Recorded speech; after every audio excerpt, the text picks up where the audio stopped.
Hi, welcome to Leadership Frontier. My name is Hannah Morris, and today I'm here with Wes Lane. Good to see you, Hannah. Great to be with you, Wes.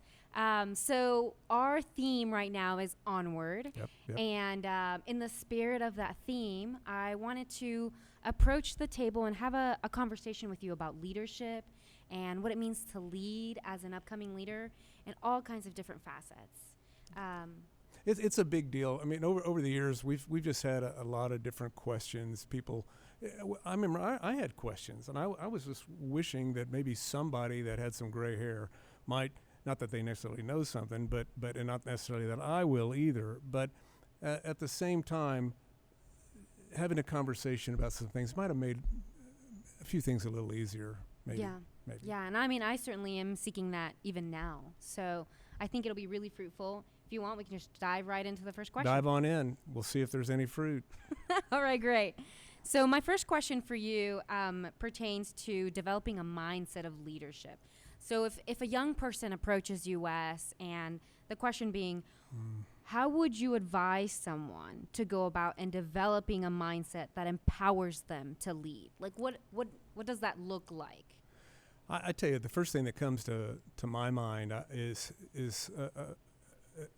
a humility. And the reason why is because, I mean, and in fact, the circumstance that I thought of was literally Jesus. And we've not rehearsed these, by the way. And so so this is coming off the cuff. But I think about Jesus and to be apprenticed to Jesus. In fact, anyone to be apprenticed to a master tradesman, a master this and that requires a level of humility. It's the setting aside of your ego and just being present, asking questions, asking guidance. And I really think that at least if we're an initial start, it would be the matter of humility. But then, once you have humility, then you need to have a level of dedication. You really need to have a matter of, maybe I should put it this way, a commitment.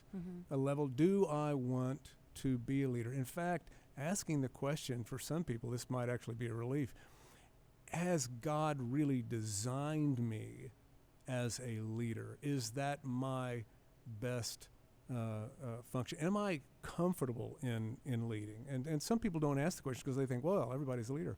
Well, certainly in the way you act may well lead others in some way. Sure. But are you, by God's design, a leader? I think that's a fair question. Or maybe even sometimes we have seasons of leadership where we've been That's giving well an said. opportunity to step into it, but also to develop that. And I'm so glad that you honed in on humility because I think it's oftentimes something that's not central to the part of the conversation.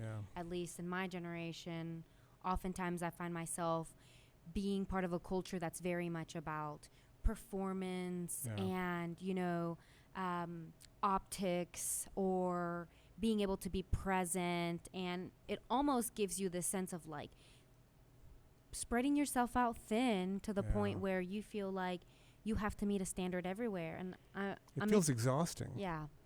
Whereas maybe humility takes... It is such, I tell you what, and this is coming from a guy who thought he was the smartest guy in the world. At least You're until, not. Well, let me tell you, until I was a personal disaster zone at about age 28, after I had self-imploded, then I started kind of picking up a clue or two. But all of that